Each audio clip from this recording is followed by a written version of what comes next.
Having trouble with your AT&T iPhone?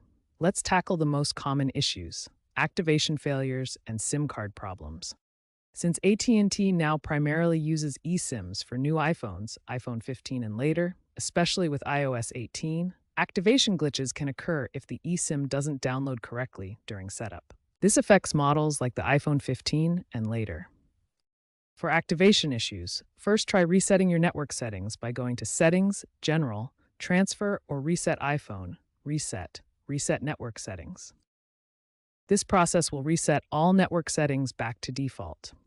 If that doesn't work, use AT&T's Activation Portal or Apple's Carrier Settings Update tool. If you have an older iPhone with a physical SIM, try ejecting and reinserting the SIM card. Different SIM sizes may require different handling. For eSIMs, toggle airplane mode on and off or go to Settings, Cellular, Add Cellular Plan. This will help re-download or reactivate the eSIM. These steps should resolve most basic activation and SIM recognition problems. Remember, ensure your iPhone is unlocked and your AT&T plan is active. Also be aware of potential temporary outages due to network maintenance and upgrades. Wait it out and try again after some time. If your iPhone is activated but still experiencing connectivity issues, outdated or incorrect carrier settings are a likely culprit. To force an update, go to Settings, then General, then About, and check for a carrier settings update.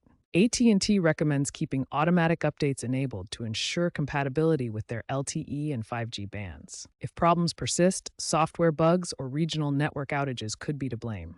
AT&T's app and website offer self-service diagnostics. For advanced troubleshooting, check your iPhone's roaming settings in Settings, Cellular, and ensure it's set to automatic.